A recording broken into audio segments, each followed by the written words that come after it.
transmitiendo desde el Comando Sur.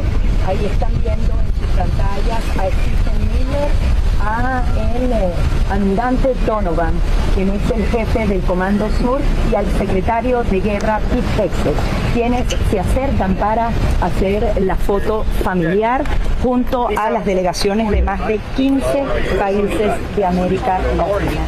Se encuentran, hacen el saludo protocolar para poder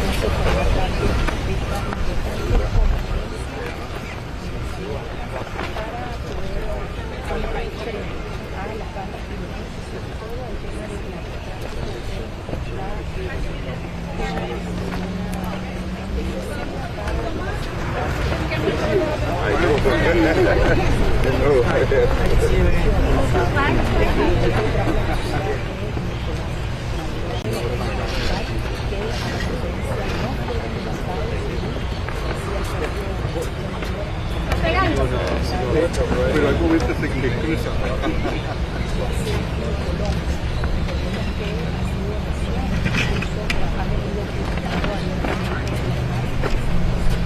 Gentlemen right here, and then one, maybe 1, 2, 3.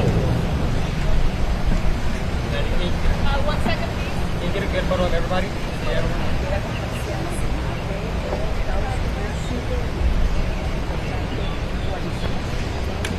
All right, gentlemen, can we put our hands at our sides? Okay, one more here. 1, 2, 3. 1, 2, 3.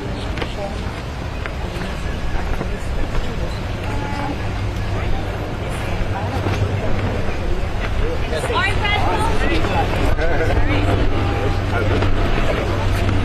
Good morning. Welcome to the America's Counter-Cartel Conference, hosted by the Secretary of War, the Honorable Pete Hegseth.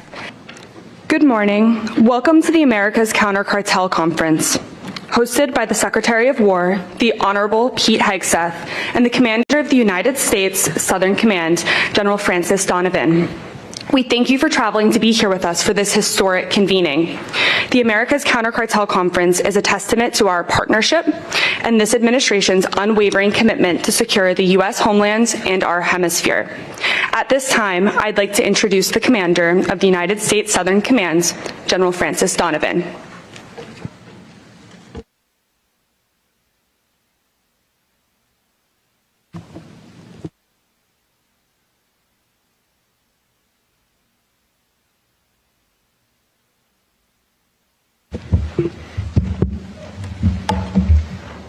Buenos dias. Welcome to Doral, the United States Southern Command, for the America's Counter-Cartel Conference. It was a pleasure to meet many of you last night at the reception, and even better to see many of the friends and teammates we met last month at the Chavez Conference in Washington, D.C. Secretary Hegseth, sir, thank you for hosting this vital gathering and your enduring leadership. Each day, you're ensuring the security, stability, and prosperity of the United States and the entire hemisphere. I'd also like to welcome and thank the Deputy Chief of Staff for Policy and Assistant to the President of Homeland Security, Mr. Stephen Miller. The Undersecretary of War for Policy, the Honorable Eldridge Colby, who'll be joining us virtually today. The Chief of the National Guard Bureau, General Stephen Nordhaus. Spock, thank you very much for being here. The Assistant Secretary of War for Cyber Policy, the Honorable Catherine Sutton, the Acting Assistant Secretary of War for Homeland Defense and the American Security Affairs, and my now best friend, Mr. Joseph Humar. The Principal Deputy Assistant Secretary of War for Homeland Defense, the American Security Affairs, Mr. Mark Dibleson, and the Senior Advisor to the Secretary of War, Mr. Eric Garrissey, Mr. Patrick Weaver, and Mr. Philip Hegseth. And welcome, most importantly, to all of our partner nations' ministers, ambassadors, and leaders joining us today. Thank you all for being here. Today we stand together at a very critical moment. Narco-traffickers, drug cartels engage in campaigns of terror, violence, and corruption to enrich themselves and expand their insidious influence. They are poisoning and killing all of our nation's citizens. These sophisticated networks flood our streets with fentanyl, cocaine, and other drugs that kill at a higher rate than any conventional war. This is the single gravest threat to security in our region and across our hemisphere. To counter this threat, the United States is guided by the strategic vision of peace through security, set forth in both the United States National Security Strategy and the National Defense Strategy. These documents give our military a clear mandate in the Western Hemisphere to defend the U.S. homeland and increase burden sharing with our allies and partners to do so. We are your premier partner to work with, by, with, and through your nations to achieve shared objectives. But when necessary, we will not hesitate to act. Operation Southern Spear and Absolute Resolve are proof of this commitment. Through these efforts, the United States is combating narco-terrorism and drug trafficking and, most importantly, restoring deterrence. The Western Hemisphere is our neighborhood, and the narco-terrorists who seek to export drugs and death to our shores and your shores will be dismantled and defeated. As allies and partners, we must take aggressive action together, sharing the burden through cooperation. We now call upon our long-standing relationships built on a foundation of trust and linked through shared culture, history, and economic aspirations to unite for the benefit of all of our nations. Our mutual security is at stake. Through combined operations, training, exercises, and intelligence and information sharing, we will achieve greater domain awareness, interoperability, and capacity to strengthen regional security. With all nations shouldering this burden, our collective resilience will prevent shared adversaries from using the region to further their maligned agendas. The time is now. Today marks the next step towards moving out to deter and defeat those who threaten the security, stability, and prosperity of the United States and this hemisphere. We all face these threats, and the most effective way to counter and eradicate them is by standing together. Before I turn the stage over to Mr. Humar, I'd like to once again thank you for your stalwart partnership. Your participation here sends an unmistakable message to partners and adversaries alike. We are taking the fight to the narco-terrorists and the cartels. Not only are we redoubling our commitment to defend the sovereignty and security of our nations, we are doing it together to realize our common vision of a safer, stronger, and more prosperous Western Hemisphere. Let's get to work.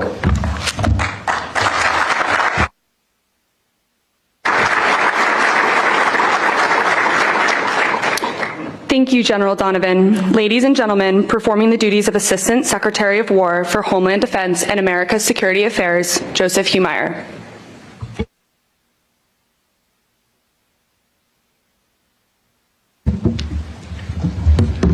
Good morning, buenos dias.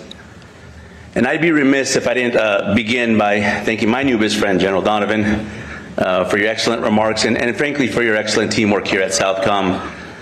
Your team has truly been amazing at putting all this together in just a matter of a few weeks, so thank you, General. I'd also like to begin by acknowledging a special team of senior advisors and defense officials who, if not for their efforts, and not just today, but over the last several months, we frankly just wouldn't be here today. So a special thank you to Principal Deputy Assistant Secretary Divelson, Acting Deputy Assistant Secretary Strasbaugh, Mr. Eric Garrissey, Senior Advisor Mateo Haydar, and a special, sincere, and heartfelt thank you to Senior Advisors Philip Hegseth and Patrick Weaver. If it wasn't for you, frankly, this would not have happened. To all our interagency friends and foreign partners, this is truly a historic moment for the United States, for the Western Hemisphere, and for the world. In the room today, we have senior leadership from the Department of State, Department of Homeland Security, National Security Council, Homeland Security Council, Office of National Drug Control Policy, Office of the Vice President, and of course the White House. I'm honored to be here with you today as Secretary Hegseth, Acting Assistant Secretary of War for Homeland Defense and the Americas. Welcome everyone to the first America's Counter Cartel Conference in history. Every morning before I enter the Pentagon, I say a prayer in my car to our Heavenly Father. And I do this because I'm blessed. I'm blessed to be able to work in a once-in-a-lifetime administration, to work for a once-in-a-generation leader, President Donald J. Trump. And frankly, if it wasn't for President Trump, none of us, including our foreign partners, would be here today. President Trump, Secretary Hegseth, Mr. Stephen Miller, our leadership today understands an empirical truth that all the leadership of the United States missed for decades, if not centuries. They missed the fact that the Americas is an extension of U.S. homeland defense, that hemispheric defense is a part of U.S. homeland defense. And this statement of fact is now reflected in U.S. policy through the 2025 National Security Strategy and the 2026 National Defense Strategy that correctly places the Americas as a regional priority. Just think about where we were a little over 1 year ago today. And those of you that know me know that I've been working and studying on regional issues for more than 20 years. So I can confidently say that in 2024, prior to President Trump, I had never seen the Americas in worse shape. Prior to President Trump, there was record-breaking illegal mass migration that was collapsing our border and many of your borders as well.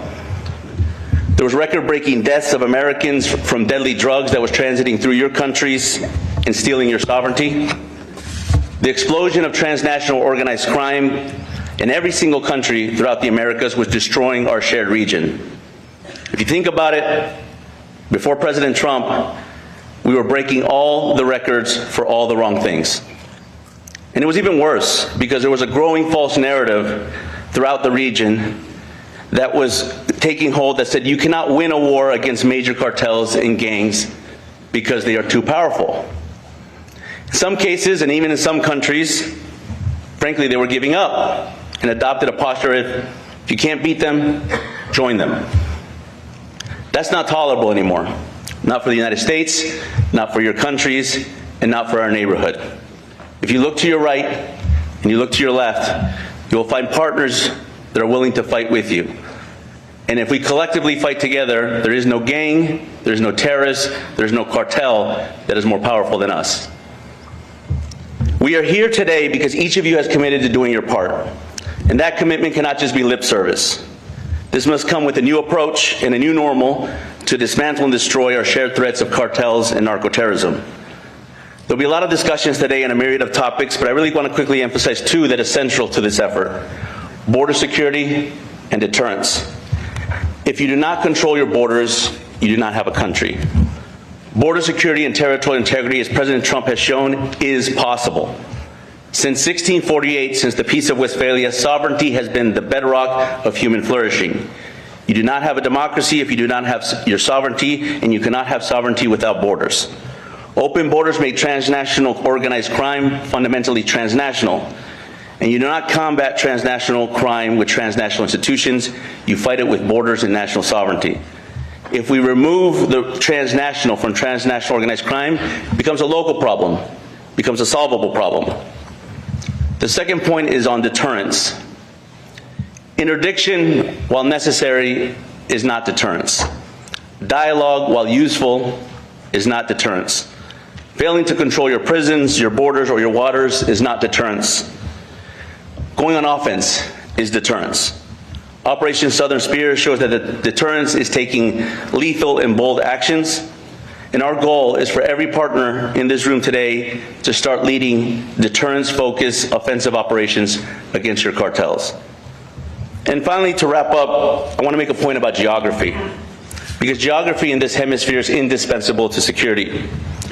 I mean, the secret sauce of Latin America and the Caribbean to be a regional priority for the United States, it's not the size of your trade, it's not your populations or your military, it's because we are always going to be connected because of our shared geography. The United States understood this going back to 1815, when two leaders in a relatively young Department of War pushed back against their own establishment at that time, not to look north or to look east, but rather to look south. The Department of War back then fought and won the Battle of New Orleans in 1815 that connected the United States to what is now the Gulf of America. And that moment 210 years ago connected my country to yours. And just a few years after that, these same two leaders led the Department of War to fight another war on our southern border, the Seminole Wars. This time to protect our borders against Indian tribes that trespassed our land, raided our towns, and killed Americans. We ultimately won these battles and transferred the great state of Florida in 1821, and then a mere 2 years later, one of these leaders declared something called the Monroe Doctrine. The legacy of then Secretary of War James Monroe, who later became President James Monroe, and Major General Andrew Jackson, who also later became president, defines the challenge that we have before us today. They say history doesn't repeat itself, but it tends to rhyme. And our interest over this shared geography is the same today as it was 200 years ago. Today, the Department of War once again has historic leadership under Secretary Pete Hegseth, committed to working with all of you to secure the Western Hemisphere once and for all. Thank you. God bless you.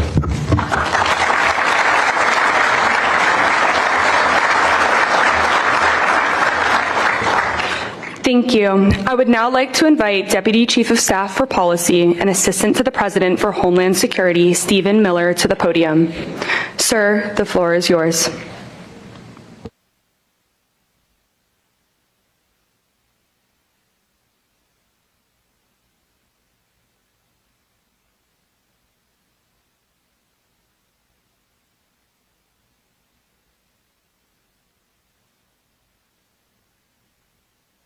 General Nordhaus, and thank you to my good friend Secretary Hegseth, who I've long admired but I've gotten to know personally in the last number of months, and he is as fine a gentleman and as fierce a warrior as you will ever meet, and we've all learned to put our faith and confidence in his leadership of the War Department, so thank you, Pete.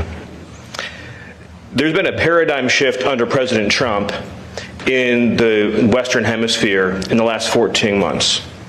Some of that was touched on by the earlier speakers, but just to restate it, we are not going to cede an inch of territory in this hemisphere to our enemies or our adversaries. Our national security, our homeland security, the safety and well-being of our people begins at home, begins in our neighborhood, begins in our home region. And for too long, we have allowed foreign enemies, foreign adversaries, and enemy terrorist organizations to control territory and spaces in this hemisphere where they can project power, project threats, and directly threaten the lives of your citizens and our citizens. And so under the leadership of President Trump, we are using hard power, military power, lethal force to protect and defend the American homeland. Not a single one of your nations should tolerate the existence of a single square mile of territory that is under the control of any entity other than the sovereign governments of your country. The idea that we would have in this hemisphere area that are under the physical control of foreign terrorist organizations, paramilitary organizations, is completely unacceptable. The cartels that operate in this hemisphere are the ISIS and the Al-Qaeda of the Western Hemisphere, and should be treated just as brutally and just as ruthlessly as we treat those organizations. What we have learned after decades of effort is that there is not a criminal justice solution to the cartel problem. There are elements of the problem that require a criminal justice solution, to be sure, but just as we fought Al-Qaeda and fought ISIS with the tip of a very lethal spear, the reason why this is a conference with military leadership and not a conference of lawyers is because these organizations can only be defeated with military power. And I see some heads nodding up front because they understand. You're dealing with a lot of lawyers in your own country, I'm sure. You have my permission not to listen to them. The key condition of human flourishing, of prosperity, is order and security. A country cannot pursue economic growth, cultural enrichment, art, architecture, education, science, if it doesn't have fundamental security first. And for too long, we've been caught in a vicious cycle in this hemisphere where countries from Mexico down to the tip of South America do not provide their citizens with basic physical security. So those citizens in search of economic opportunity, illegally immigrate to the United States. They pay the smugglers, they pay the cartels, who then grow richer, who then go more powerful. And then your countries in turn become poor because you've lost your citizens, you've lost your human capital, you've lost your opportunities to develop and to grow. So you get poor, the cartels get more powerful, nothing changes, nothing improves. You have to break that cycle. You have to completely sever it. And that begins by dismantling these organizations that deal drugs, deal violence, assassinate, extort, blackmail, and also traffic illegally in human beings. That is a form of terrorism too. Illegal immigration facilitated by criminal networks is a form of terrorism. And those who are stealing your children and stealing your families and stealing your human capital are part of that terrorist continuum and should be thought of as such.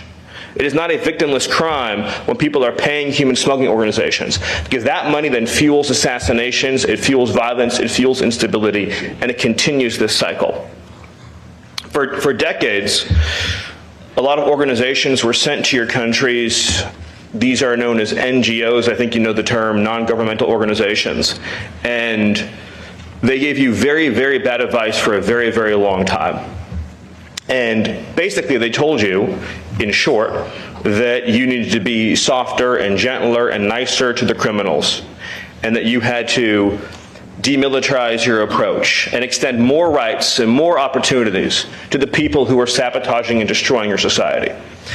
I would make the point to you, as others have pointed out before, including the president of El Salvador, that the West only achieved the place that it did in human history because it spent previous centuries eradicating the criminal elements within its territories.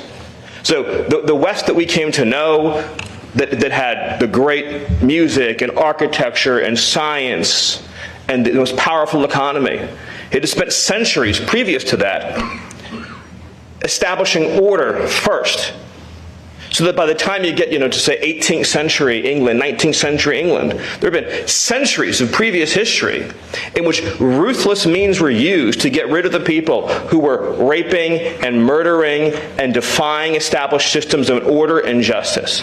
And then when people could live freely and peaceably, and children and families and women could be safe, then it became possible to pursue all of these higher elements of life. So when people who are coming to countries like yours that have had struggles and difficulties and pains and challenges, and they're telling you anything other than first and foremost, secure your countries and your territory, they're giving you not only terrible advice, but advice if someone had come to Europe centuries ago and they had followed that advice, Europe would have never become the Europe that it eventually became. And the reason why many Western countries are struggling today is they've forgotten the eternal truth and wisdoms they once followed. And that's why here under President Trump in America, we are returning to those fundamental truths. We're returning to those fundamental principles. So I'll just close by saying that you will have in President Trump, in the White House, in the Department of War, the Department of State, and the whole of our government, unwavering support, unwavering commitment and fidelity in achieving this mission, which is very simply to eradicate the criminal cartels and terrorist organizations, to deprive them of control of weapons, spaces, institutions, and territory.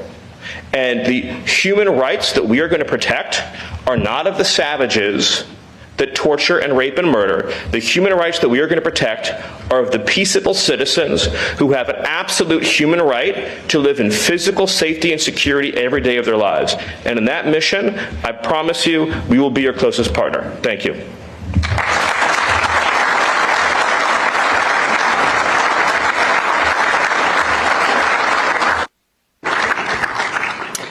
Ladies and gentlemen, it is now my distinct pleasure to introduce our Secretary of War, the Honorable Pete Hegseth.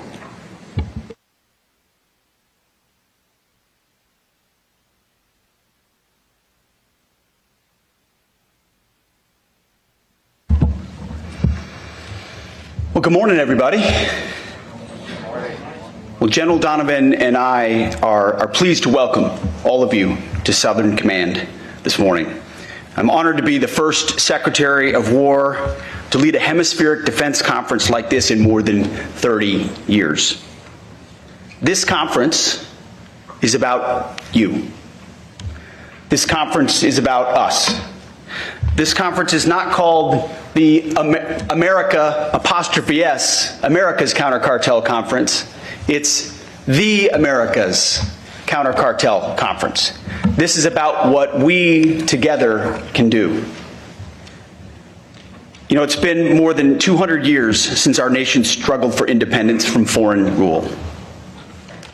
The War of 1812 was about the United States defending its independence and protecting its territory.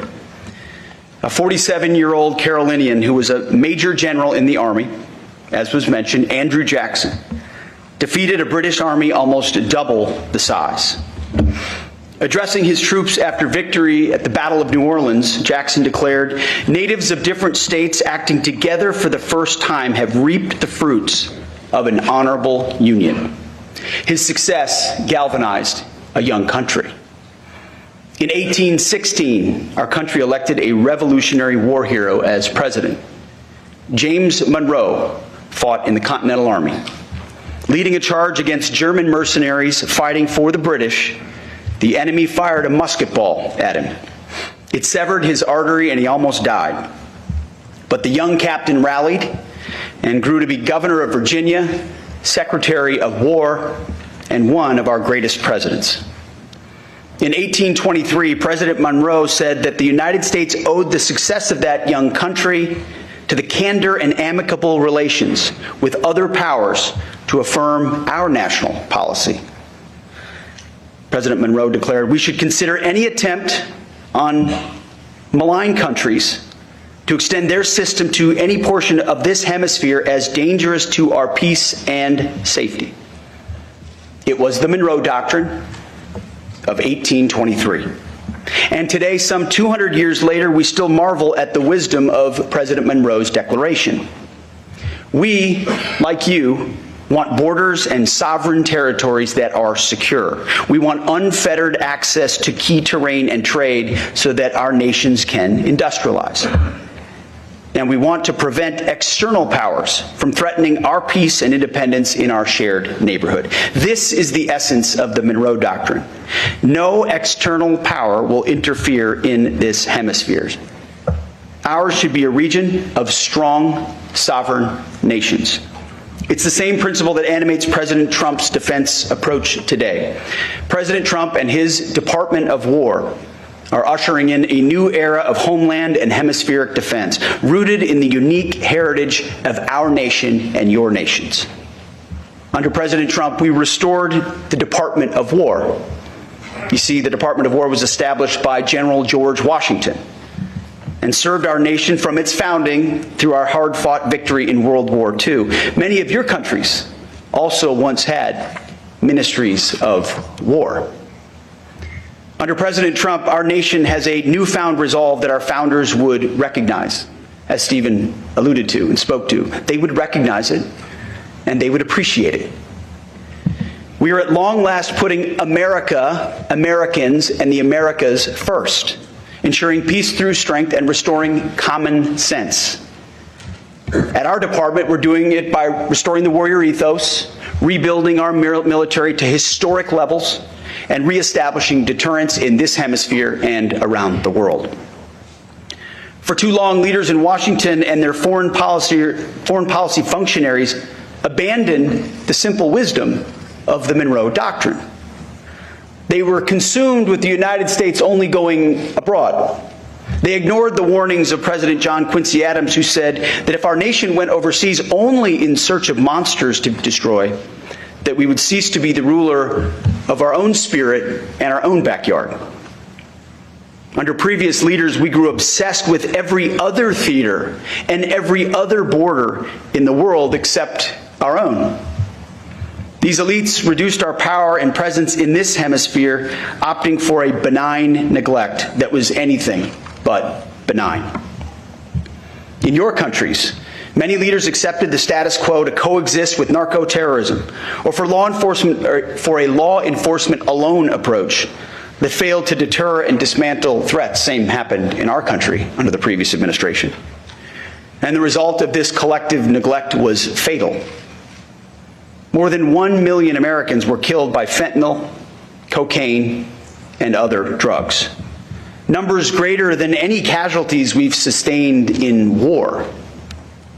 Millions of illegal aliens invaded our borders and destabilized nations across the hemisphere. Under Joe Biden's administration, the human smuggling industry exploded by more than 2,000%, from a $500 million so-called industry in 2018 to $13 billion by 2022. Cartels of terrorists across our hemisphere, enabled by adversaries, created and profited from chaos. What creates chaos? No leadership creates chaos. In our nation, narco-terrorist groups like Tren de Aragua prospered. They raped, they poisoned, they murdered innocent Americans. They terrorized our cities, our towns, and our neighborhoods like they do yours. Across this region, these gangsters control and terrorize large swaths of your territories, kill thousands of your people, and promote chaos that makes normal life sometimes almost impossible. Crime has spiked massively. Our hemisphere has 1/8 of the population, yet 1/3 of the violent crime. There's a reason for that. America's retreat from protecting its citizens and the complacency of many neighbors in this hemisphere was a great betrayal.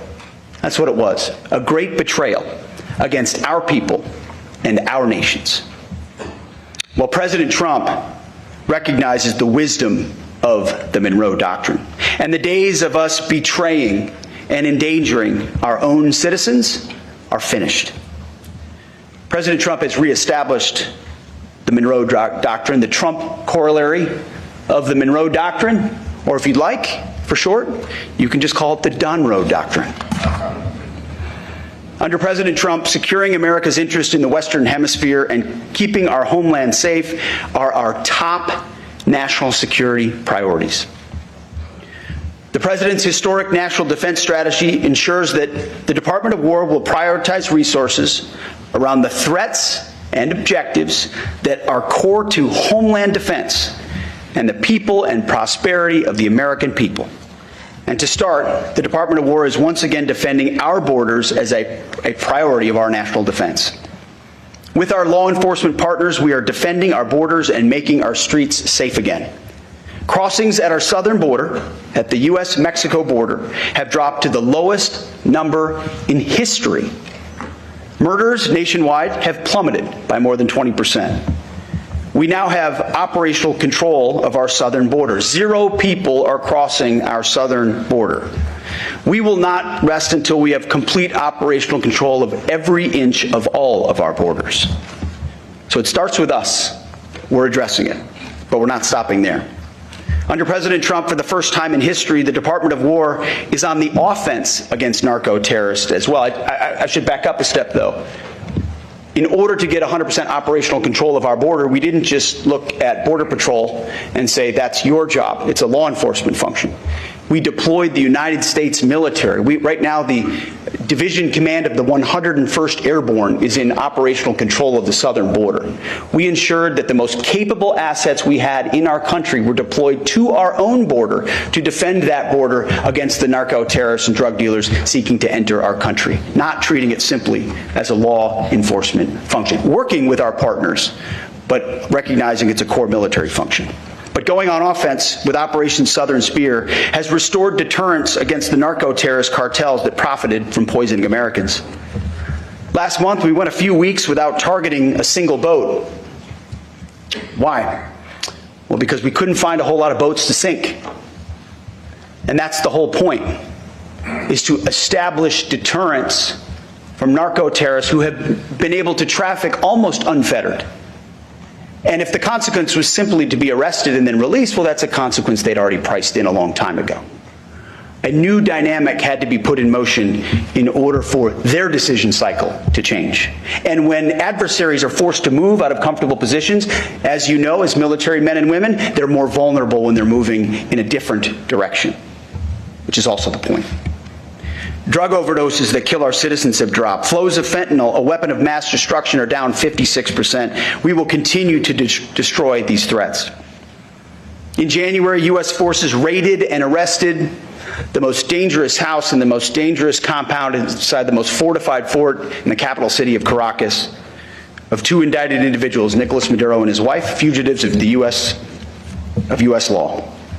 Operation Absolute Resolve showed the bravery of America's best, our warfighters. Nobody can do what the United States of America can do. It's not even close. President Trump has shown what is possible when you reject the status quo delusion that threats to our homeland and our hemisphere are somehow secondary. America is prepared to take on these threats and go on the offense alone if necessary.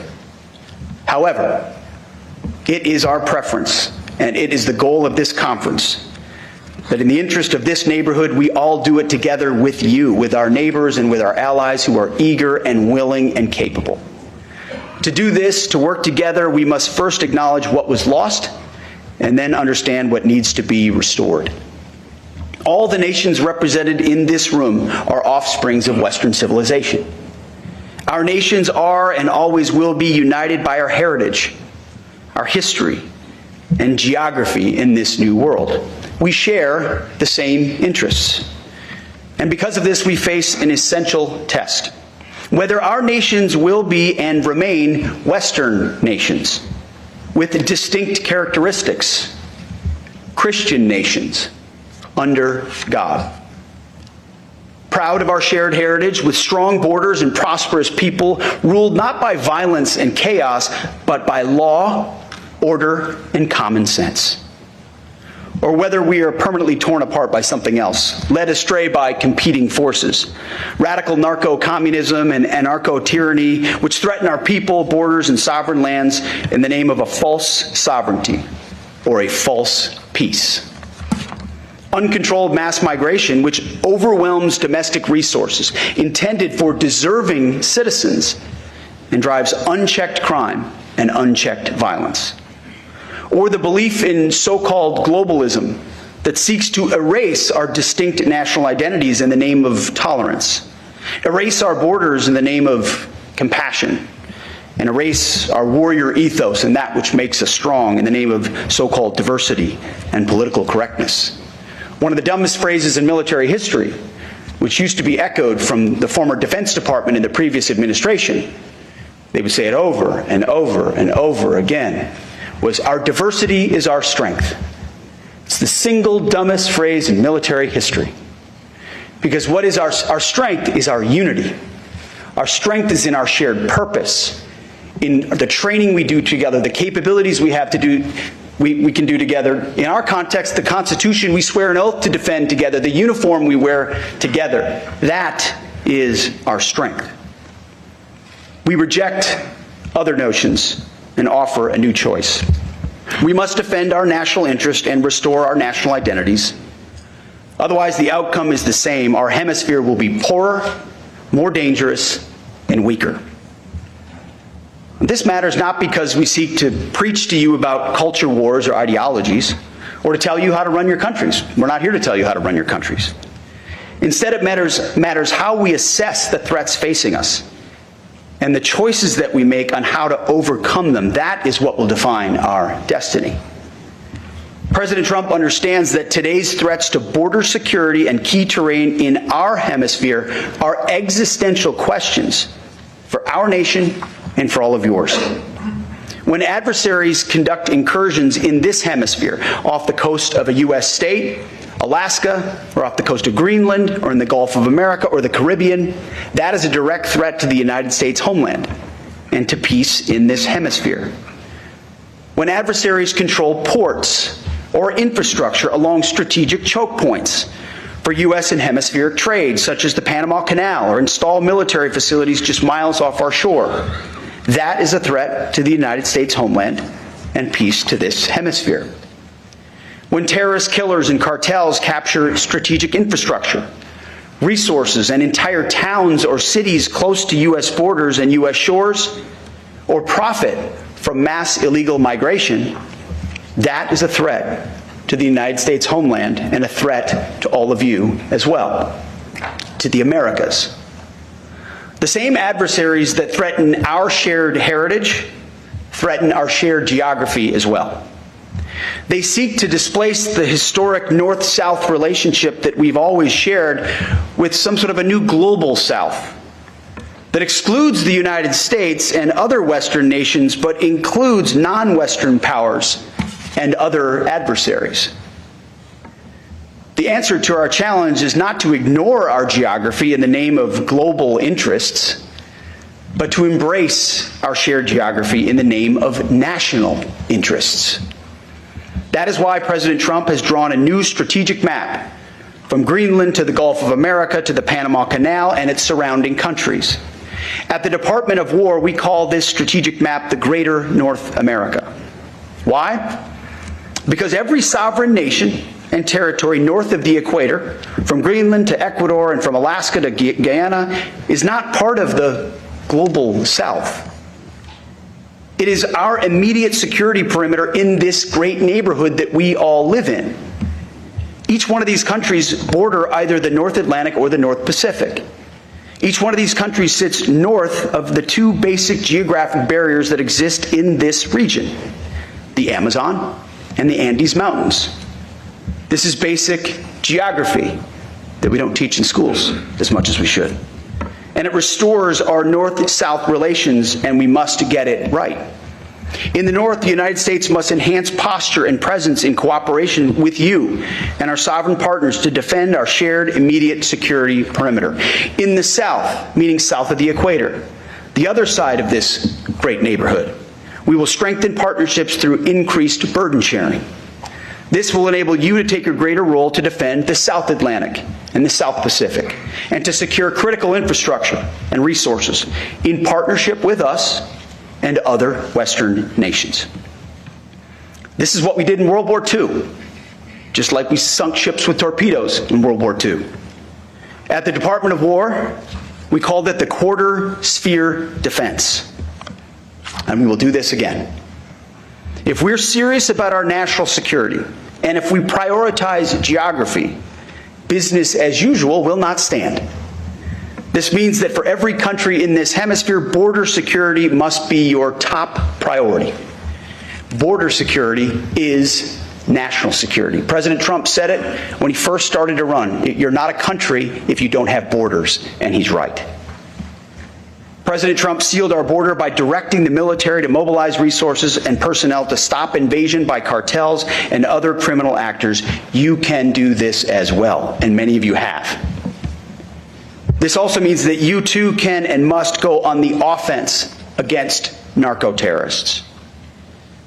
We've had great collaboration with many countries in recent months, and I want to thank every country in this room that has supported our access to find, fix, and finish cartel targets. We have only just begun to work with you. More must be done by you and by us to target narco-terrorist groups across all domains. We will dismantle narco-terrorist networks in this hemisphere, and we will deny access to the state adversaries who support them. We will correct the mistakes of the past, the mistakes of the so-called global South. I want to thank General Donovan, who has been an excellent partner and a great new leader here at Southern Command. One of the great mistakes of the past was that our leaders didn't provide the U.S. Southern Command with the support that it needed. It was a command chock full of lawyers and social workers and NGOs, law enforcement. That's changing. General, I'm directing my team to correct these historic failures, to ensure that your command has the resources and staff that you need for this robust mission ahead. It's the least we can do. I want to, absolutely, thank you.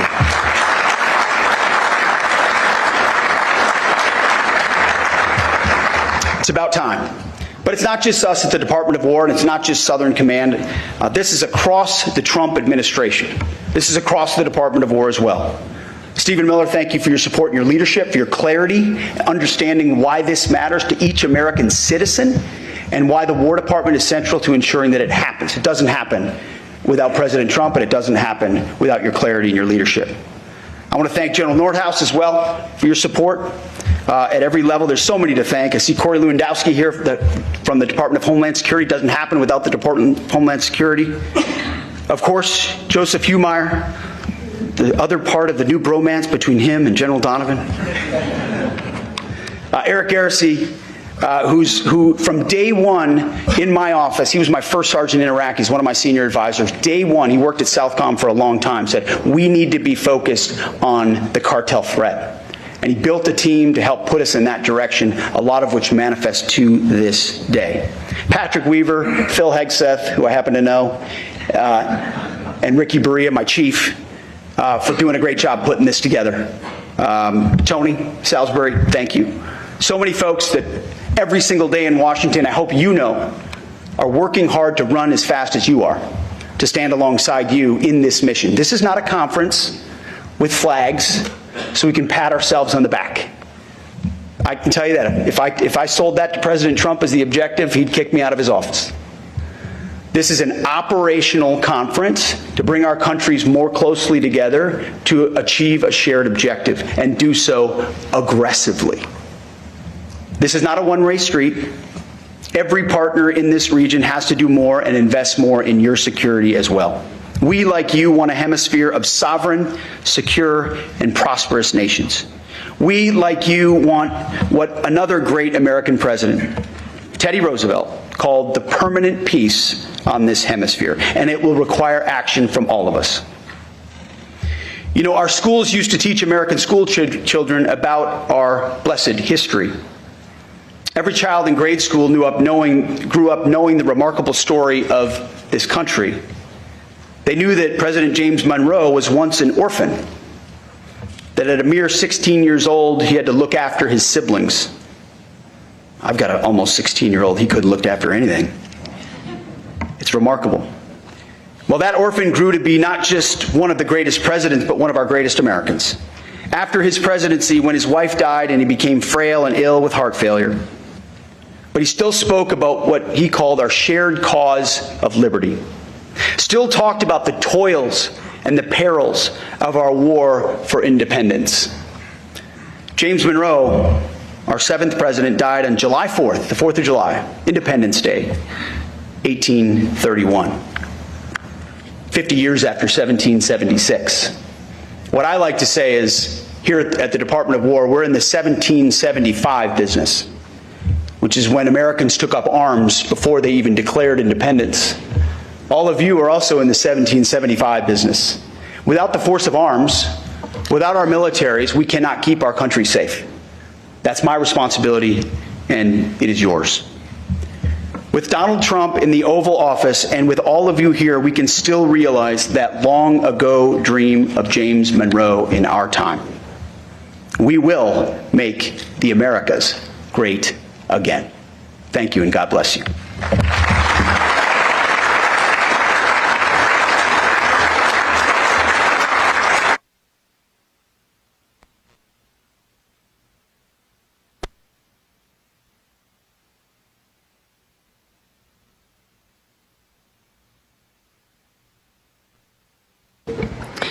Thank you, Secretary Hegseth. We now invite each of our partners to provide short remarks.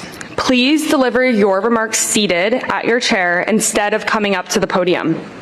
Prime Minister Phillips of Guyana, you have the floor.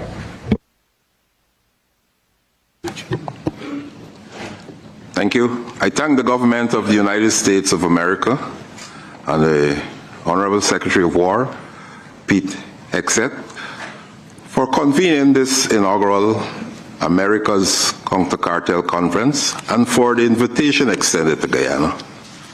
Guyana and the United States share a strong and expanding strategic partnership built on mutual trust and robust defense and security cooperation through capacity building, joint exercises, and policy and technical engagements.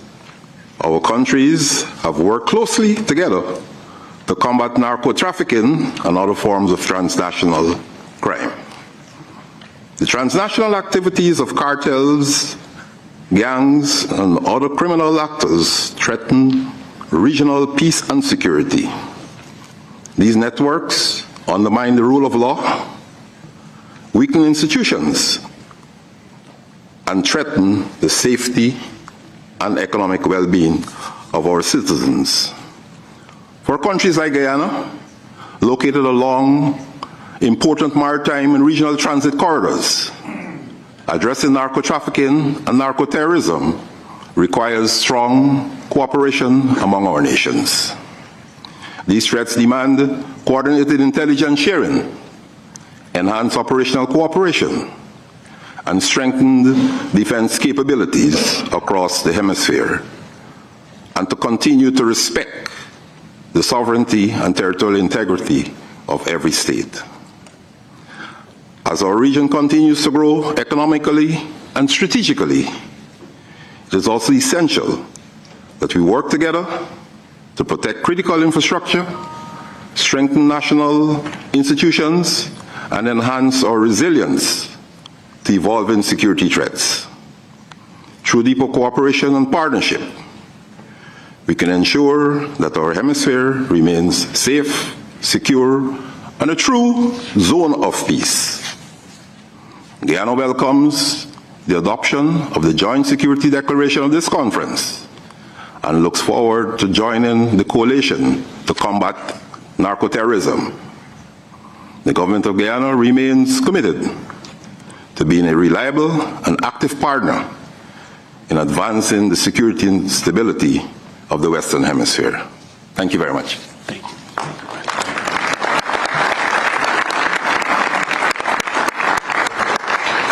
Thank you, Mr. Prime Minister. Lieutenant General Presti of Argentina, you have the floor.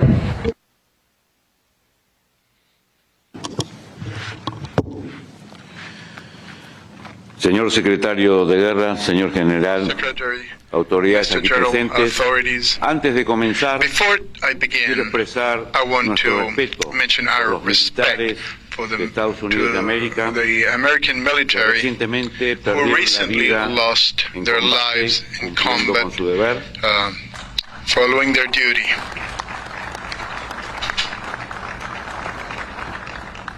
Sirvieron a su país con honor.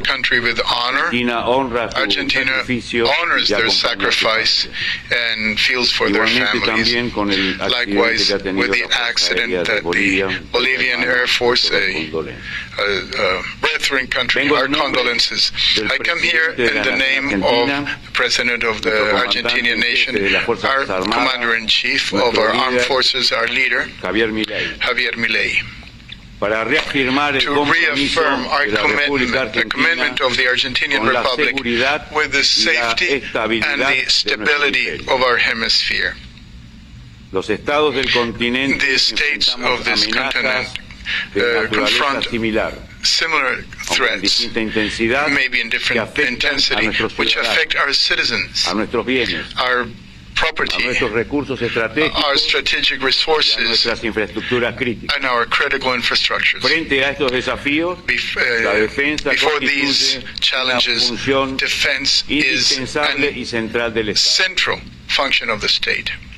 Argentina has a key place in the southern part of our continent. We are a natural axis of projection towards South Atlantic and the Antarctic. And an actor with direct incidence in the world, the global commerce, both because of our strategic resources and our ability to reproduce. This is a relevant position within the regional safety and security architecture and globally, with the responsibility to contribute to the stability of the full American system. Our central axis of our defense policy is development of human capital and intelligent incorporation of technological innovation. This integration allows us to build modern armed forces, agile armed forces, and prepare armed forces to bring stability, previsibility, and cooperation in an effective international way in the regional area. Thank you. Thank you, sir. Minister Monroe of the Bahamas, you have the floor. Good morning, Excellencies. On behalf of the government and people of the Commonwealth of the Bahamas, I extend warm appreciation to Secretary Hegseth and the government of the United States for convening this conference and for the seriousness of purpose which it signals to criminal networks across this hemisphere. Let me be direct. This gathering is a declaration that we will no longer permit cartel networks, narcotics traffickers, and organized criminal enterprises to exploit the gaps between and within our jurisdictions. And the Bahamas stands fully committed to that declaration. Allow me to use this occasion to reiterate that the military cooperation between the Bahamas and the United States must be based on the shared commitment to peace, sovereignty, and security, consistent with our existing bilateral agreements and with full respect for sovereignty and laws of each country and with due regard to the international legal norms. The Bahamas intends to work closely with the United States Department of War in expanding joint military cooperation, recognizing the shared responsibility for regional security and stability. The Bahamas welcomes closer collaboration on military-to-military efforts regarding border security, counter-narcotics, interoperability, and intelligence sharing. The disparity between the scale of our security responsibility and our resource capacity is significant, and it is not sustainable. Our vast maritime domain requires continuous aerial and maritime patrols. Our surveillance infrastructure requires sustained capital investment, and our security personnel requires advanced training in counter-narcotics, counter-trafficking, and cyber defense. The concept of peace through strain carries enduring resonances, and if we are candid, enduring misapplications. For a small state like the Bahamas, it is not about arsenal size. It is about integrity of our institutions, the credibility of our courts, and the depths of our partnerships. Hence, peace through strength, as we understand it, is not unilateral. It is collective.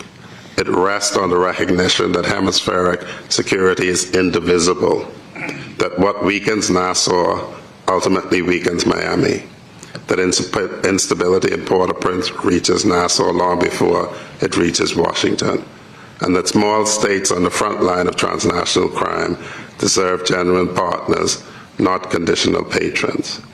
Let me close by stating the Bahamas' commitment and expectation with directness this forum warrants. The Bahamas will continue to operate as a frontline maritime security partner, disrupting narcotics trafficking routes, denying criminal networks the use of our waters and airspace, and contributing meaningfully to the security architecture of this hemisphere. The Bahamas brings to this partnership something no defense budget can manufacture: geography, institutional commitment, and a track record of cooperation spanning more than 4 decades. We ask only what we give: genuine partnership grounded in mutual respect and shared responsibility. The Americas either secures itself collectively or it fails collectively. The Commonwealth of the Bahamas has chosen collective security, and we invite every partner assembled here to meet that commitment with equal resolve, equal investment, and equal determination. Thank you.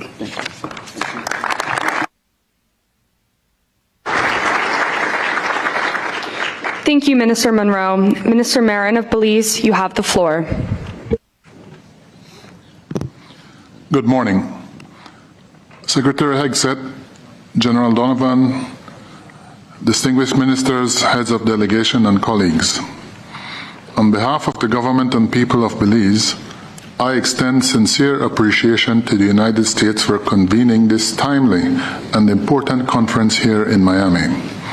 I thank the leadership of the Department of War for bringing us together around a shared purpose: strengthening our collective response to cartel activity and the transnational crime across the Western Hemisphere.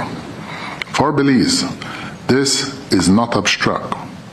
As a small but strategically located nation, bridging Central America and the Caribbean, we sit along key maritime and overland routes exploited by criminal networks.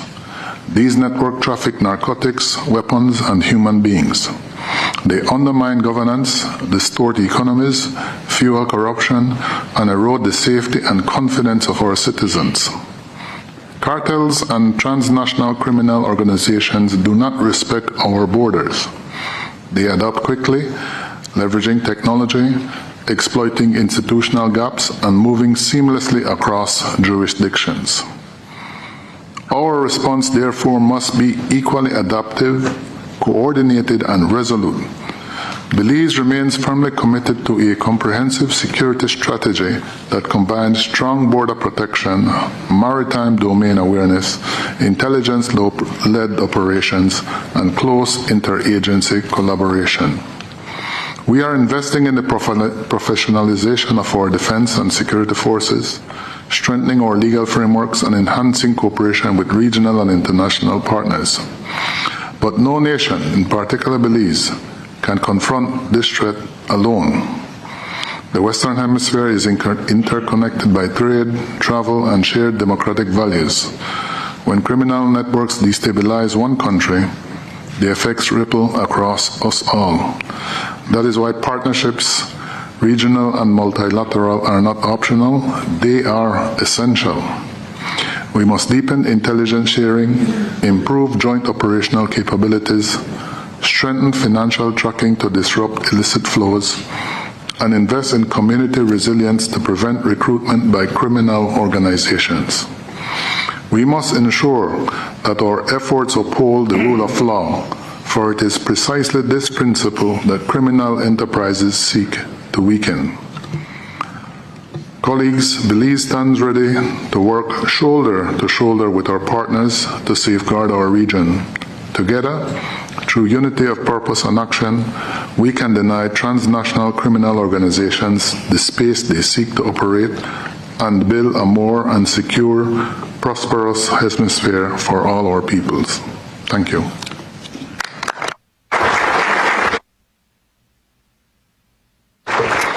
Thank you, Minister Marin. Minister Salinas of Bolivia, you have the floor. Thank you. Señor Secretario de Guerra Hegseth, señor Comandante del Comando Commander of SOUTHCOM, General Donovan. Good morning. Good morning to the present authorities and to the delegates and colleagues from different countries.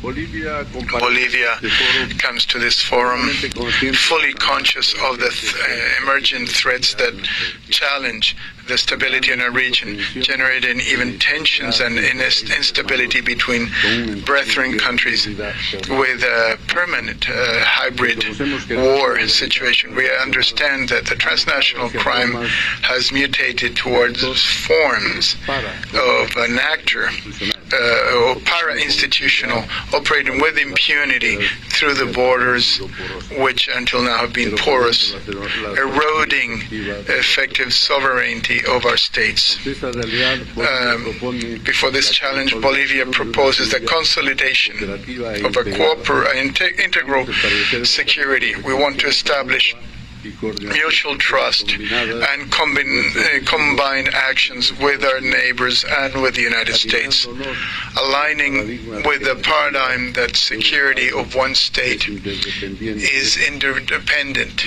with that of its neighbors and allies. Our strategic geographical position with a synthesis where we have the Andes and the Amazon puts us in a critical place. We can allow transnational organized crime to use us as a hub for distribution and of substances, or we can transform the nation in a sovereign hub that distributes information and security for the whole hemisphere. To reach this objective, my country is working with investment in the development of a integral system for surveillance which integrates satellites, drones, radars, and radar data.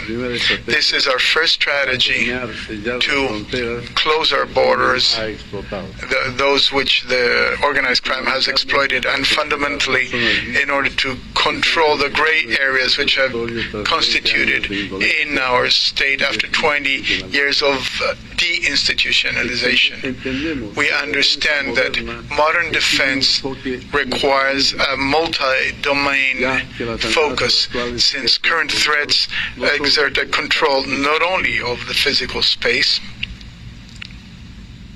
but also in the virtual space and the cognitive space. It's the virtual and cognitive space where organized crime, especially transnational, has one of its most dangerous battles, affecting the locals, using them to exploit them, to use them for their ends. Our determination is clear. We want the action of the Bolivian state to attack the strategic nuclei of organized crime, reducing to the maximum any collateral damage. Nevertheless, to reach the due precision levels of technology, strategy, and decisional superiority that this mission requires, we need the active cooperation of our neighbors and allies in order to improve our operational capabilities. Bolivia is ready to assume its role as an axis of stability in the heart of South America, protecting our strategic resources and guaranteeing that law and sovereignty will prevail over criminal elements. Thank you. Thank you, Minister Salinas. Mr. Barros of Chile, you have the floor. Thanks. Good morning. Thanks, Secretary Hegseth and General Donovan, and thanks to all of them who had created the initiative of this great meeting. It's great to see the government of the United States of America leading the war against cartels, illegal immigration, and many social diseases our countries are suffering today. Let me respectfully say, welcome back. It's very good for us to see we have the States back again. And this conference and this meeting, and we are getting together, we are joining because there's a great threat in cartels and other criminals. Why? Because they hurt our societies. They create poverty, they create pain, they create a weakness in our countries. They act against the law. That's a great issue. That's why we go against them. It's against the law approved democratically in our nations, in accordance with our sovereignty and the power and the decision of the people. And our governments are forced to defend the law, the rule of law. It's because the law of civilized nations, we will join and work together to end the pandemic of the cartels and all the criminal actions are associated to them. The great difference between them and us is that this alliance is against criminals, and we will fight them. And the decision is to strengthen work together, as you mentioned, and we will do it in accordance with the rule of law. And we will be tough, we will fight, we will be in a war, because the law is with us. But we will, rather than distract the cartels, it's to impose the rule of law to come back again to our territories. Thanks very much.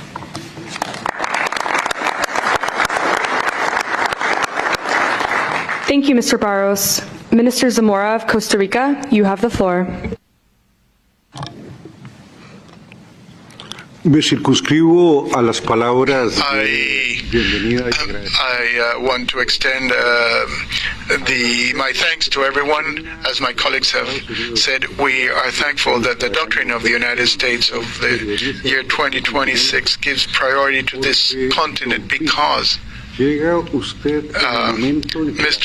Hegseth, you come in the moment that the Americas really need the support of the United States. Today, you're commanding, as in the past,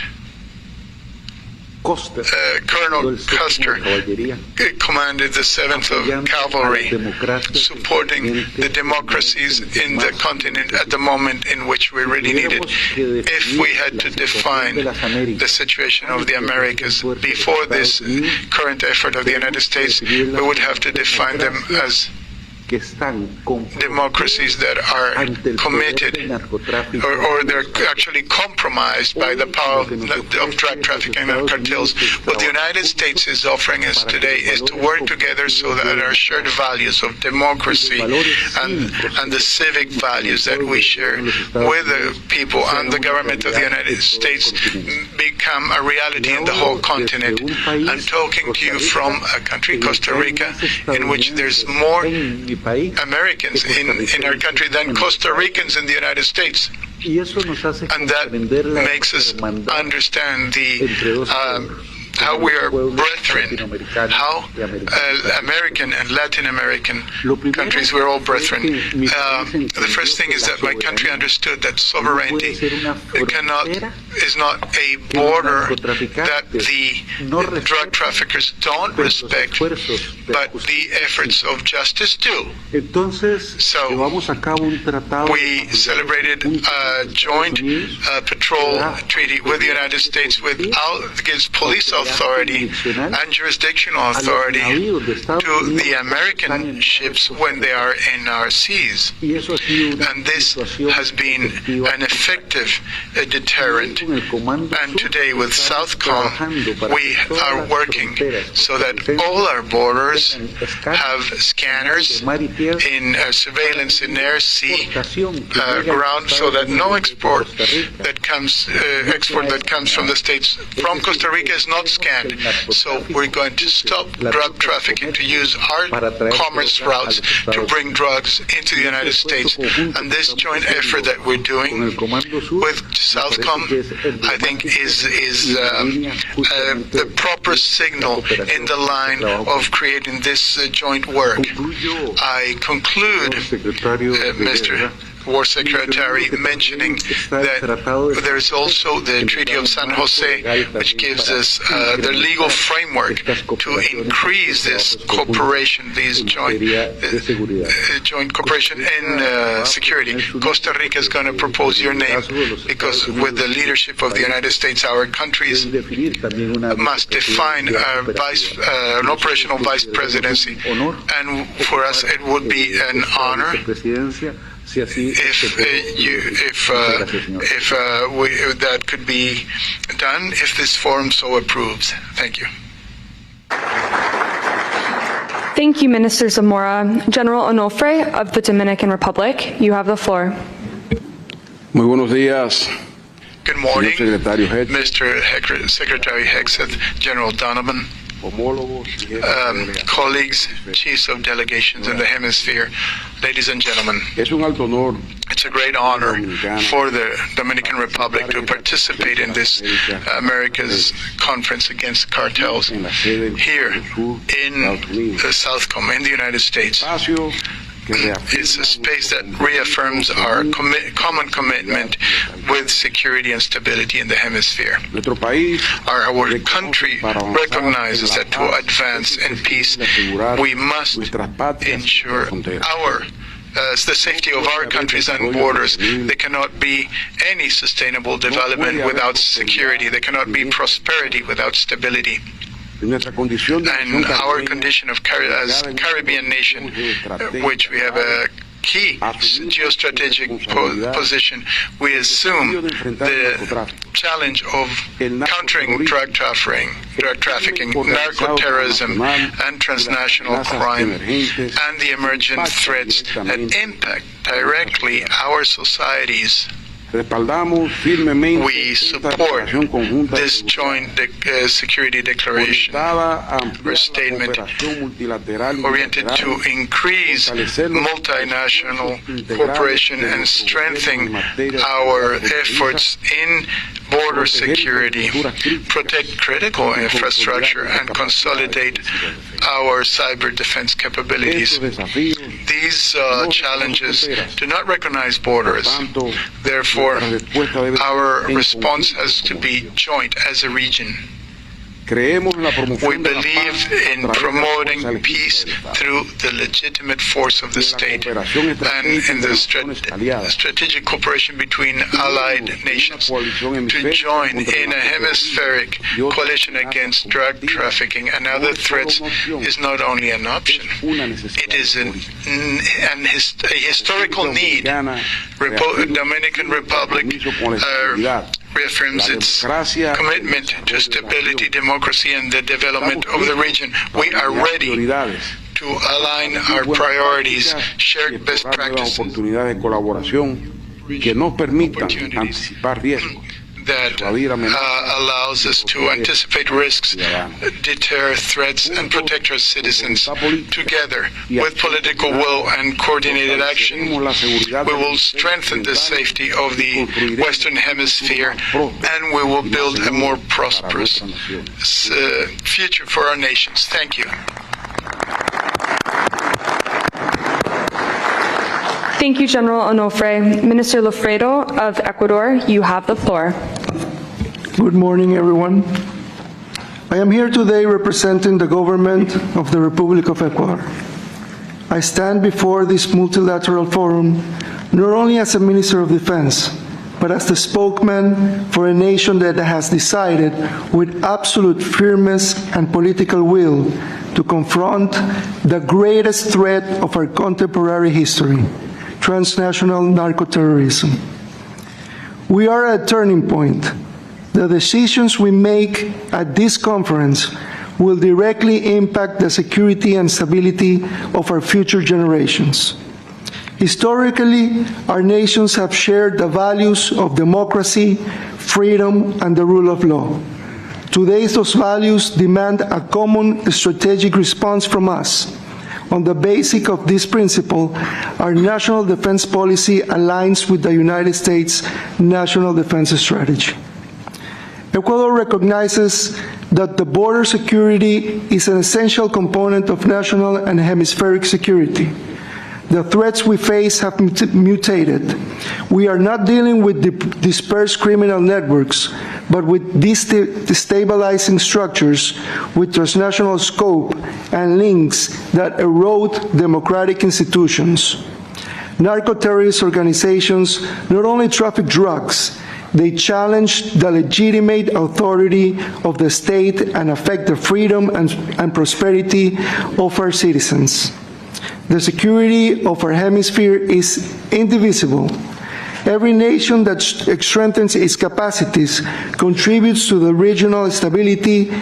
In this context, Ecuador's commitment to its own security also constitutes an important contribution to the security of the Americas. During the last few years, Ecuador has ceased to be merely a transit country and has become one of the main departure points for drug trafficking to international markets. This evolution of criminal activity has generated a wave of unprecedented violence in our recent history. In addition to this, there exists a structural factor that cannot be ignored. The expansion of illicit crops in the region and the modernization of production and distribution chains. As long as these dynamics persist, the pressure on our territories will continue, confirming that we face a challenge that transcends borders and demands effective cooperation among states. To address this, our government made a clear decision to restore the authority of the state without any ambiguity. Through the declaration of an internal armed conflict, our armed forces and national police, acting in a coordinated manner, are decisively confronting these groups, reaffirming the state's control over its territory and restoring the principle of authority. As the Ecuadorian government, we propose to strengthen cooperation on three specific fronts: reinforcing intelligence and interoperability capacities, modernizing border and port control using advanced technology, as well as a sustained support regime that consolidates our institutional capacities in the long term. We need to keep in mind that it's not just about combating illicit shipments. It's about protecting our societies, our economies, and our future. Ecuador is willing to do its part. We hope to consolidate together with you, with all of you sitting at this table, a coordinated effort that ensures organized crime has no place in the Western Hemisphere. The effectiveness of that effort will depend on our ability to consolidate it by assuming real co-responsibility and sustaining it over time with the firmness and determination that this threat demands. Thank you.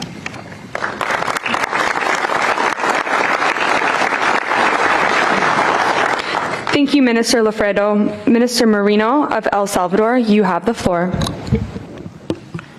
Señor Secretario de Guerra, Hegseth. Hegseth, Donovan. Mr. General Donovan, Commander of Southern Command, Miembros de el staff staff members de Estados of Unidos, the United States, resto de miembros de los diferentes países. members of the different countries that are here represented. Good morning, everybody. Primero es para nosotros como salvadoreños. First of all, as Salvadorians, it is an honor sido to seleccionado have been selected integrar to be a part of this select group of countries que ha mostrado that have shown interés interest to generate a change la seguridad hemisférica. in the hemispheric security. Quiero traer a este punto I would like to also mention pensamientos one of the ideas that our President Nayib Bukele has based on to make a transformation that is currently undergoing in El Salvador. He says that the person who forgives the wolf sacrifices the sheep, and that is what was happening in our country. las ONGs, The NGOs, de derechos humanos, these human rights organizations, always said that you had to protect the children, the criminals, obviamente dejaba en manos and obviously leaving in the hands of the criminals the honest population. contra de muchas opiniones. Mr. President, against the opinions of international groups, even decided to use the armed forces to fight the threat that we had, that was prevailing at the time, that was the gangs, Nos dio la orden and gave us the order to integrate to the civil national police in order to resolve this problem. en un corto tiempo. And in a short while, he transformed President Bukele, El Salvador, from being the homicide capital, the most dangerous country in the world, to become the safest country of the Western Hemisphere. Una de las líneas de operaciones One of the operational lines of President Nayib Bukele since the beginning, pusimos en ejecución el when we executed the territorial control plan, was fighting drug trafficking. And while other countries hadn't started to do that work, we Salvadorians, pequeña, with a small navy, no tan bondadosa como la de otros países, rather meager capacities compared to other countries, would go out 1,000 miles to seize drugs. And this shows the willingness of our president, and also shows the theory, when put into practice, gives results. Recently, we had one of the biggest achievements in the fight against drug trafficking. la incautación That was de un buque the seizure of a multi-purpose ship, 54 meters long, loaded with 6.6 tons of cocaine, 380 millas. 380 miles from our coasts. To achieve this, Nosotros también we obviously have to admit and be thankful to the United States, the support that they gave us, that allows us to train alongside their elite forces. In the visit that our president made last year to the White House, that I had the chance to visit the Pentagon, hacíamos una solicitud a ustedes we made some requests to you, Secretary, and we asked you nos enviara otro to send us another Special Forces team of the SEALs to train with our Tridents rights. And you agreed to that. And we have been training together, and the results are being reflected in these last seizures that we've done. As Salvadorians, we would like to tell everybody present here that Salvadorian willpower is there to help all of the other countries that may need perhaps some guidance or perhaps some sharing of our experiences. Because, honestly, to transform a country from being the most dangerous country in the world to the safest one in the hemisphere, it has not been an easy task. But it also reflects one of the concepts that our president maintains, that is, that the state cannot be weaker than crime. And when crime takes over a state, it's because its government officers are not incapacity to fight them because they are corrupt. And I would like to reiterate the support of El Salvador government in this effort. We are glad that you are reinstating the Monroe Doctrine. We think that the safety of each one of the countries contributes to the safety of our entire continent, and thus the individual safety of every country. Thank you.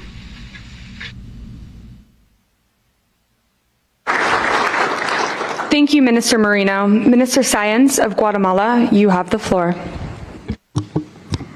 Thank you. Good morning, everyone. Guatemala say present. Guatemala dice presente. Guatemala says present. Y dice presente and says present as a state that is committed la defensa del hemisferio with hemispheric defense for the Western Hemisphere. Guatemala comprende con absoluta Guatemala clearly understands that cartels are not just criminal organizations. These are structures that erode the sovereignty, distort the economies, infiltrate the institutions of the state, even acting as filters with extra hemispheric interests. And of course, these organizations do not share our values, do not share our freedom, and do not share the interests of our states. For Guatemala, border security, hemispheric security is a priority. That is why we are already working in the Fire Belt operation, an operational deployment that secures our borders, mainly the most porous and dangerous one with our sister country of Mexico. And it closes spaces for illegal economies that these organizations bring forth, because we also understand that this is a hybrid threat. We share with conviction that peace is not just speeches and conferences. We share that we need determination, we need capabilities, but we also need real cooperation. And our commitment as Guatemala is not limited exclusively to words. Today, we can say that we have cooperated with 2 detachments in Haiti, assuming our responsibility, a concrete responsibility to restore order and stability in the Caribbean. We believe in co-responsibility across the hemisphere. Guatemala is not an observer at this stage. We aim to be a partner that shares the burden, that invests on our own defense, and that actively contributes to a united front against these criminal organizations and against anybody that seeks to weaken democracies in our hemisphere. Guatemala confirms with deeds what we have historically done.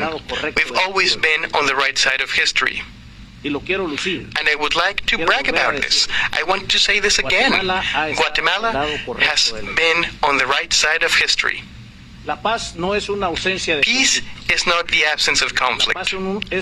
Peace is the result of legitimate state force, ejercida con responsabilidad, responsibly applied, legitimately pero con applied, determinación. but with determination. Guatemala fully believes in peace through strength, en la disuasión creíble, in credible operación estratégica. deterrence and strategic cooperation. Guatemala believes in a hemisphere where organized crime and destabilizing actors are unable to find a single space to act, much less to prosper.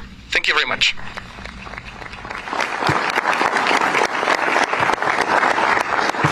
Thank you, Minister Sáenz. As a reminder to our partners, please try to limit your remarks to 2 to 3 minutes so we can stay on time. Thank you very much.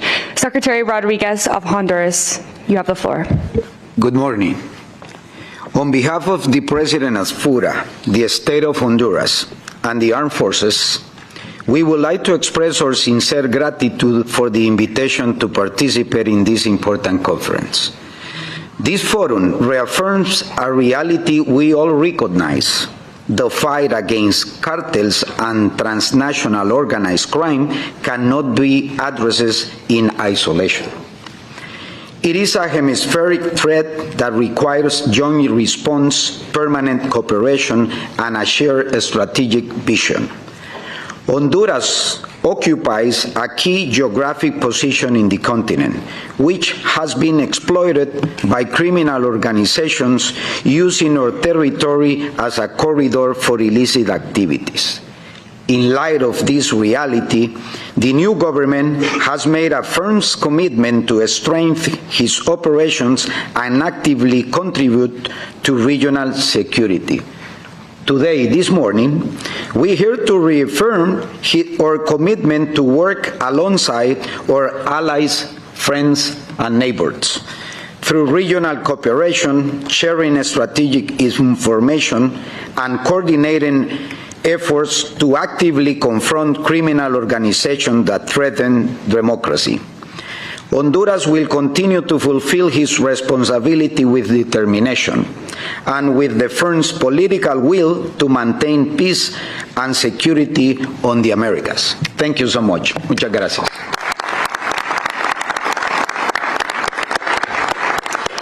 Thank you, Secretary Rodriguez. Ambassador Marks of Jamaica, you have the floor.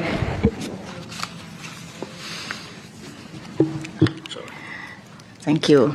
Honorable Peter Hegseth, General Francis Donovan, Mr. Stephen Miller, colleagues, ladies and gentlemen, thank you for this opportunity to be here this morning. I bring remarks on behalf of the government of Jamaica and particularly our Prime Minister and Minister of Defense, Dr. Andrew Holness. But Mr. Secretary, before I get into the remarks, I must tell you that back in December, when I met what I now call your crack team of Mr. Humar, advisors Weaver and Hegseth, I thought we were going to be having the usual committees and white papers. So today, having this meeting in such a short time is very commendable, and especially in light of what is happening all over the globe. To see you here, it conveys more than anything that you could say of your intention to be serious about the threats confronting our hemisphere. Thank you. Jamaica and the United States of America share a special relationship characterized by decades of strong bonds of friendship, development, and trade cooperation. This year, our countries will commemorate 64 years since the establishment of diplomatic relations. Jamaica's participation in this America's Counter-Cartel Conference is an extension of the strong relationship that exists between the United States and Jamaica. Transnational organized crime poses one of the most significant threats to Jamaica and the peace of our citizens and visitors.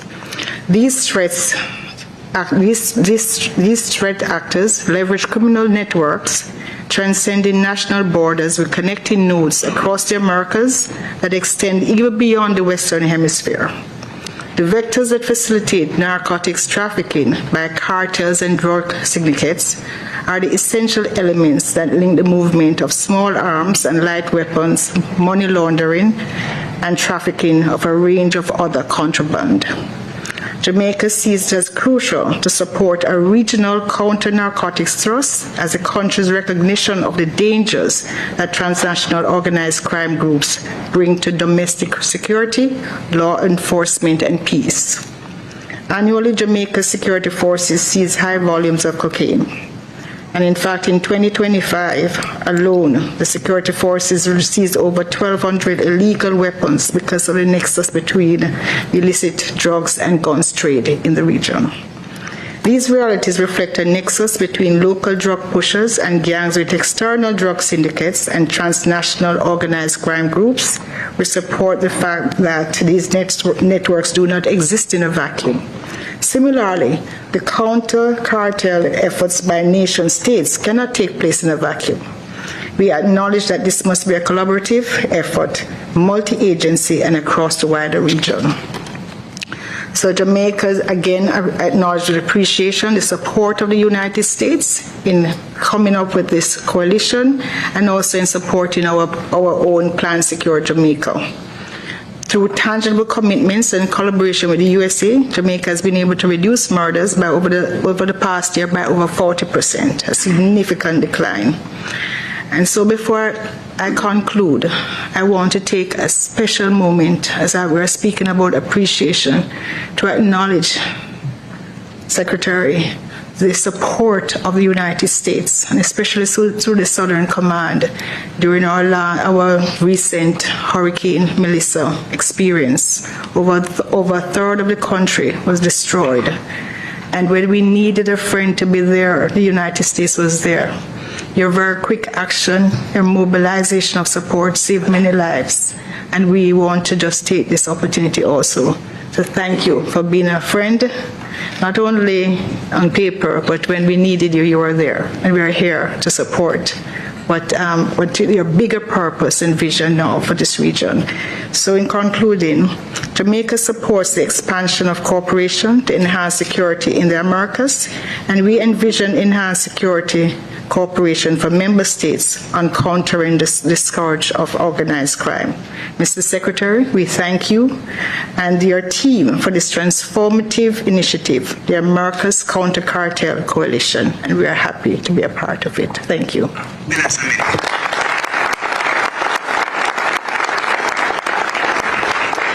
Thank you, Ambassador Marks. Minister Abrego of Panama, you have the floor. Sí, muy buenos días. Secretary Pete Hegseth. Secretary Peter Hegseth and General Frank Donovan, distinguished colleagues and representatives. It's an honor to refer myself to you in this international conference, which also reflects the fact that our current challenges go beyond our borders and require our cooperation. The convergence of leaders and experts here shows that we have a common vision to strengthen hemispheric cooperation, anticipate emerging risks, and consolidate capabilities that allow us to challenge these international threats that impact our stability and prosperity. We are within a dynamic strategic environment in which security is interconnected and multidimensional. So it requires more interoperability, shared information, and trust and shared responsibilities. Panama reaffirms its commitment to act against all the challenges in the hemisphere, supporting all initiatives that strengthen regional cooperation and help growth and sustainable development in our countries. I invite you so that we have a frank dialogue in this forum. We exchange best practices and build concrete actions. I wish we have a productive forum and that we get results. Thank you. Thank you, Minister Abrego. Minister Ramirez of Paraguay, you have the floor. Good morning. First of all, I would like to thank Secretary of War Pete Hegseth, the South Commander Frank Donovan, for convening and organizing this important meeting. Your team is quite interested in coordinating all those activities that we are developing here. Dear ministers, authorities, colleagues, really Paraguay is here because we share principles and values. And the leadership of the United States on this issue is quite important because those values are freedom, democracy, human rights, rule of law, and in God we trust. Paraguay appears also before this conference with a clear conviction. The fight against cartels and transnational organized crime is not only a security priority, but also an essential condition for development, democratic stability, and the prosperity of our nation. Under the leadership of President Santiago Peña, Paraguay has adopted a comprehensive and strategic approach embodied in the 2023-2028 Strategic Security Plan, which strengthens the operation capacity of the state, modernize our institution, and promote effective interagency coordination through the National Defense Council. The results are tangible. We have carried out large-scale operations such as Operation Escudo Guaraní, disrupting drug trafficking, logistic networks, seizing illicit drugs, weapons and assets, and finally weakening the criminal organization. At the same time, we have strengthened territorial control, modernized our surveillance system, and reinforced the state's presence in vulnerable areas. Paraguay has also deepened its bilateral and regional cooperation, particularly with the United States. We approved yesterday in the Senate the SOFA agreement with the United States, and in the next week we have a law to start or restart our bilateral cooperation with the United States. But with our neighborhood is very important also our cooperation. And strategic partners recognizing that no nation can face alone threats that are transnational in nature. Coordination in intelligence sharing, joint operation, and institutional strengthening has been key to achieving effective results. We also reaffirm that security and development are inseparable. Combating organized crime requires not only operational fairness, but also investment in strong institutions, economic opportunities, and social cohesion. Paraguay remains committed to a hemispheric response granted in shared responsibility, mutual trust, and respect for sovereignty. Only through sustained strategy and collective action we will be able to protect our society to ensure a safer future for the Americas. Thank you so much.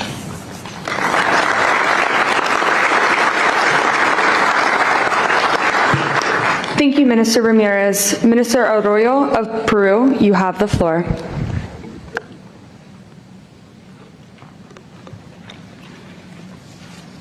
Señor Pete Hegseth, Mr. Pete Hegseth, Secretary of War of the United States of America.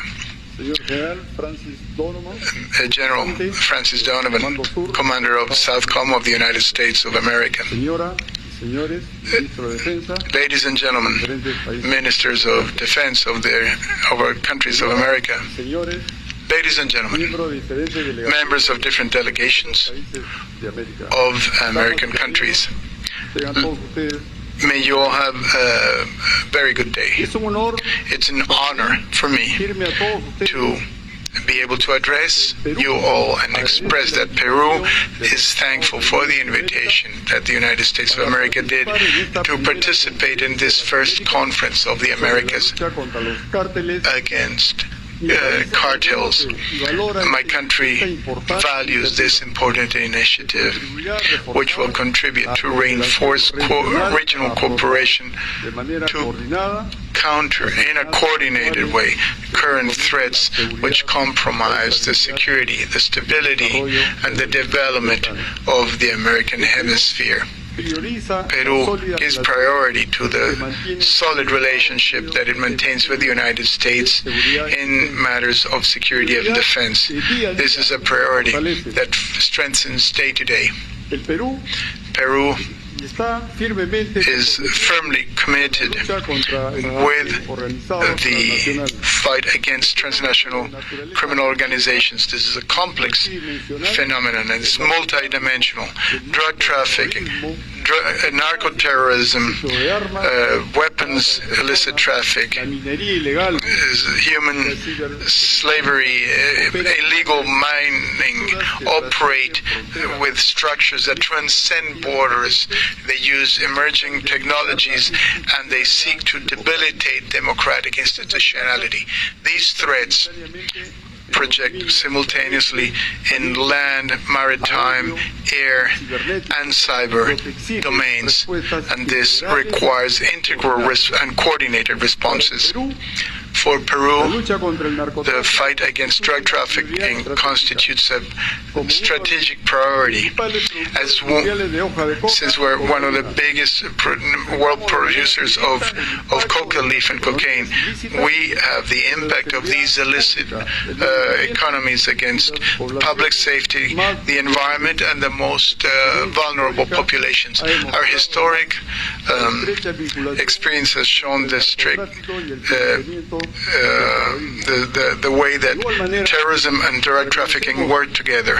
We also recognize that cybercrime constitutes a transnational threat which can only be confronted with sustained cooperation and international effective mechanisms.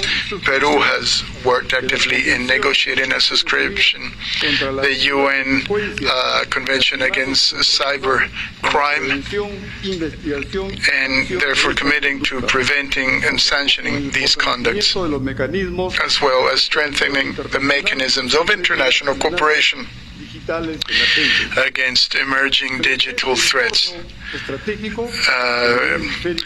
With this strategic environment, we need to be have more interoperability, exchange information,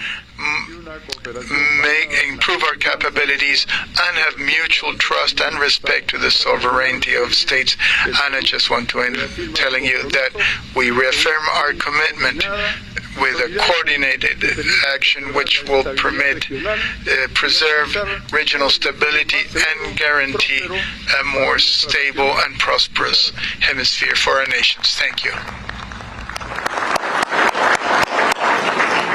Thank you, Minister Arroyo. Minister Sturge of Trinidad and Tobago, you have the floor.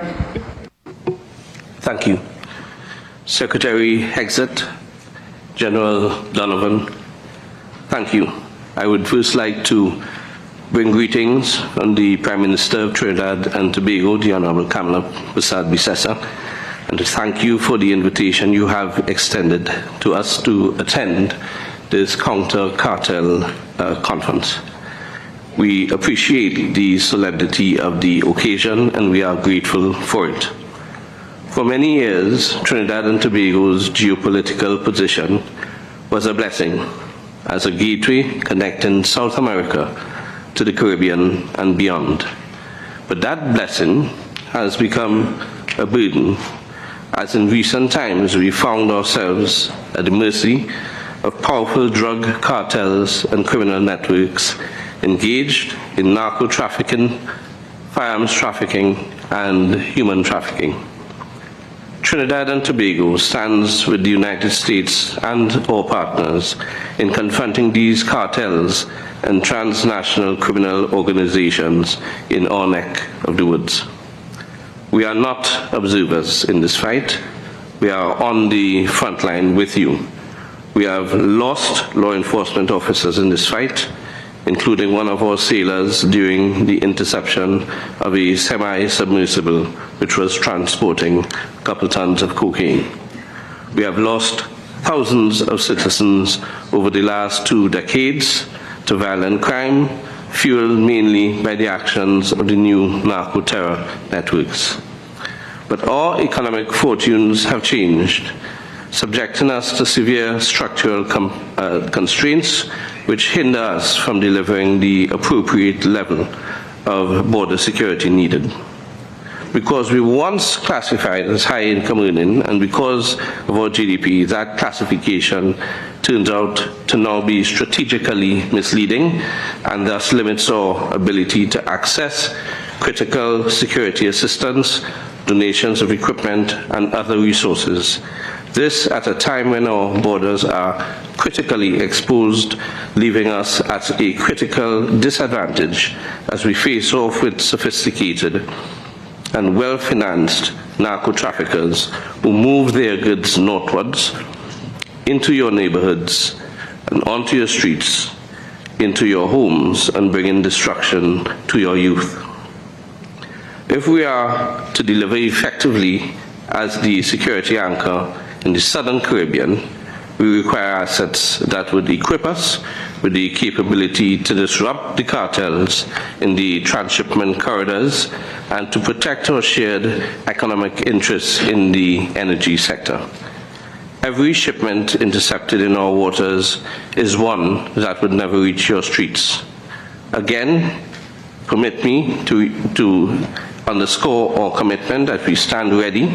Our personnel are highly trained and our doctrine aligns with yours. We require assets in the interim that would enhance our maritime domain awareness, as well as enable us to carry out targeted reinforcement that would serve both our interests and would deliver immediate hemispheric benefits. Our government is dedicated and ready to shoulder our responsibility, and once proportionally equipped to the expectations placed upon us, we will deliver results. I thank you.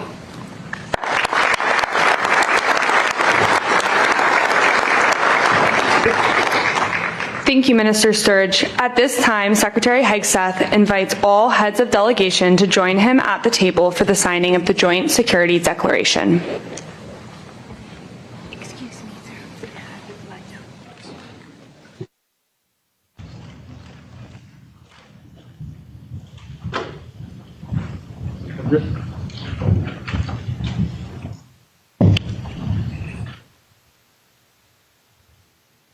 ¿Vas a acercar para la foto aquí? Un poquito más cerca si quieres. Más cerca. Sí, para la foto.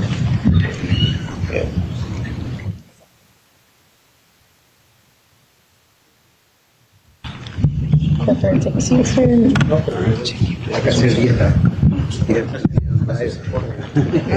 Find your flag. We can spread out.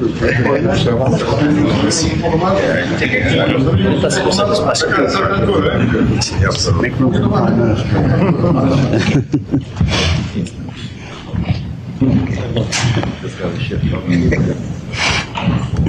Everybody? All right.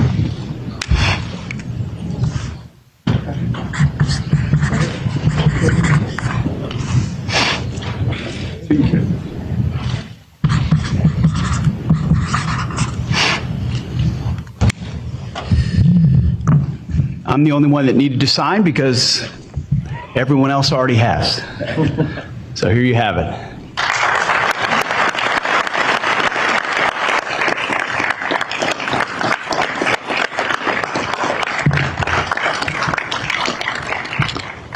America's Counter-Cartel Conference Joint Security Declaration, affirming our relationships, respecting sovereignty, recognizing the strategic importance of this hemisphere, and declaring our intent to expand multilateral and bilateral cooperation to enhance security in the hemisphere, to cooperate on whole-of-government efforts on border security, countering narco-terrorism and trafficking, securing critical infrastructure, and other areas to be determined. Advancing peace through strength, as was so eloquently said by so many speakers here.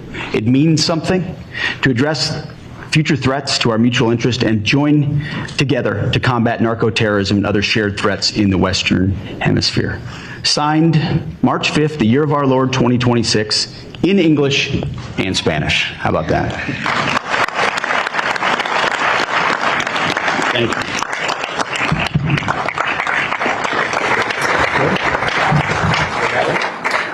We will now have a 10-minute break. Breakout sessions will begin promptly at 11:15. Secretary Hegseth will first host Caribbean nations on the first floor in room 136. Central American and South American nations will begin with counter-narcotics and cyber breakout discussions on the second floor.